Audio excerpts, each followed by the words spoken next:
Ok, on continue. Donc,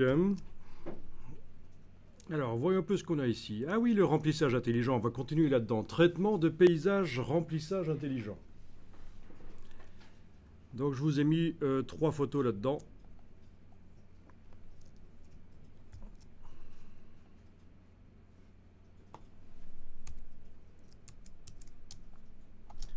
Alors, ça, c'est mon ami Barak. Vous pouvez tester. Vous prenez le lasso et vous englobez Barak au lasso. Vous faites un remplissage intelligent avec donc édition remplir, contenu pris en compte. Et zou. Pourquoi travailler plus? Il est parti. Alors là, ça marche bien, c'est facile. Ah, il reste un peu de traces quand même là. Il y a un truc bizarre là. Pour ceux qui ont l'œil, il y a un peu d'herbe floue que je vais peut-être entourer là. Non, il reste du flou. Il n'y a rien à faire, ça fait du flou. Si je veux le supprimer, ce sera au tampon et pas au remplissage intelligent. Donc il y a quelques traces qui restent. Hein.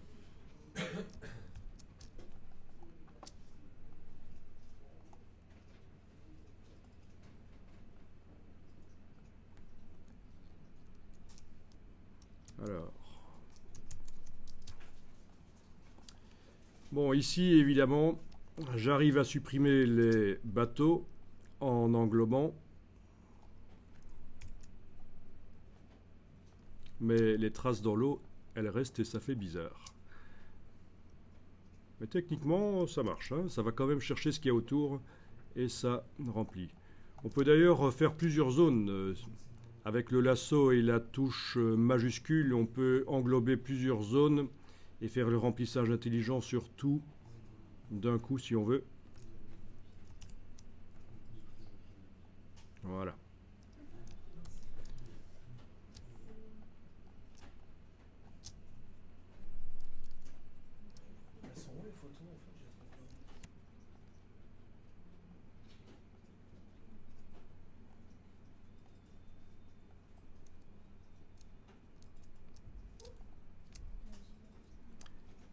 Voilà.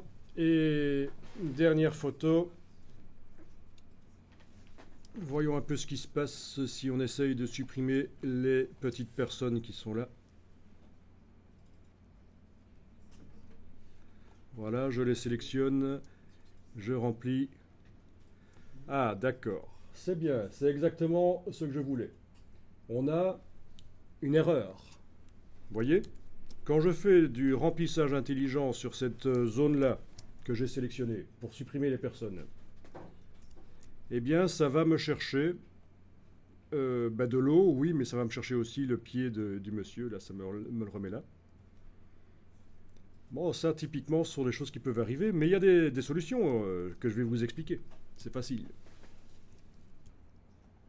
Ok, donc, l'astuce, c'est de faire en sorte que, temporairement, les éléments que vous ne voulez pas qu'ils soient pris en compte par le remplissage intelligent, eh bien, il faut les masquer. Donc, sur le calque, ici, je vais double-cliquer pour le transformer en calque 0.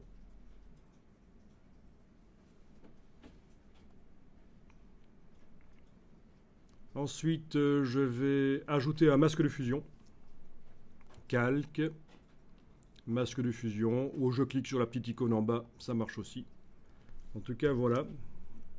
Si vous cliquez là-dessus, ou menu calque, masque de fusion, ajouter un masque de fusion qui fait tout apparaître, vous allez avoir un masque de fusion qui arrive. Oui, une fois qu'un masque de fusion est là, quand on va sur l'icône, ça propose d'ajouter un masque vectoriel. C'est l'autre sorte de masque qu'on peut mettre sur un calque. C'est juste parce qu'il y a déjà un masque de fusion, hein. Sinon, s'il n'y est pas, la petite icône propose dans l'infobulle d'ajouter un masque de fusion. Mais dès qu'un masque de fusion est ajouté, ça passe à l'autre infobulle, ajouter un masque vectoriel. Donc c'est pas la même chose. Hein. Un masque vectoriel, ce sont des vecteurs, et un masque de fusion, ce sont des pixels.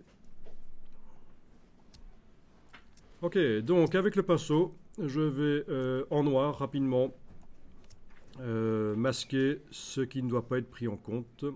C'est donc le personnage ici, et tant que j'y suis, je vais faire aussi ça, voilà.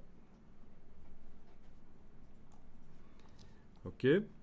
Ensuite, je travaille sur la partie gauche du calque qui contient l'image. Je clique sur la partie gauche de la vignette, elle est encadrée. Je fais une sélection au lasso sur ce que je veux supprimer. Un remplissage intelligent. Et voilà. Il suffit de ça en fait. Il suffit qu'au moment où vous faites le remplissage intelligent, les éléments qui ne doivent pas être pris en compte, il faut qu'ils soient masqués. Bon, ben, une fois que c'est fait, je peux désactiver le masque avec la touche majuscule en cliquant sur lui. Vous voulez que je récapépète? Allez, je récapépète. Je reviens à l'image telle qu'elle était au début. Donc, je vais ajouter un masque de fusion sur cette image.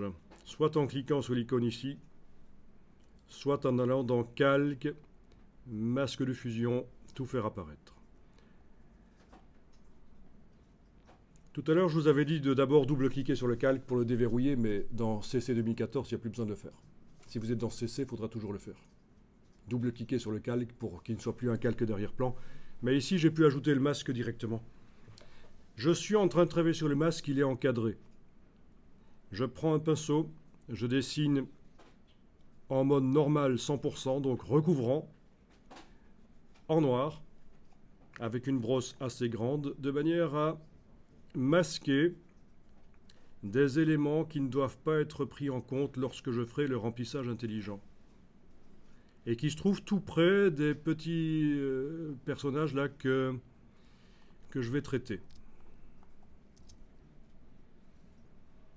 Une fois que c'est masqué, je dois indiquer que je travaille sur l'image. Donc je clique sur la partie gauche du calque. L'image en couleur, elle est encadrée. Je prends un lasso, j'entoure les éléments que je veux supprimer. Et je vais remplir. J'ai peut-être intérêt à ne pas déborder sur le bonhomme. Quand même. Sinon, il faudrait que je joue avec plusieurs calques et des masques. Oui, c'est à la touche Alt que je dois faire ici.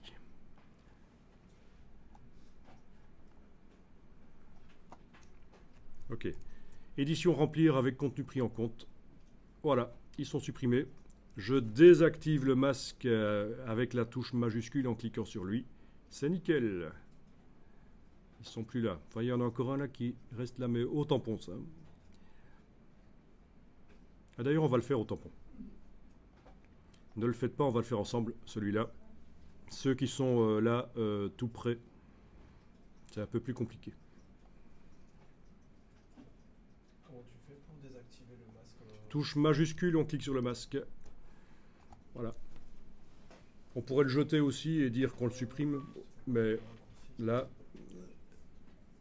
c'est la touche majuscule. Donc ça arrivera souvent quand vous allez faire du remplissage intelligent. Des éléments qui sont tout près vont être pris en compte alors qu'ils ne devraient pas être pris en compte. Donc la solution, c'est de les masquer.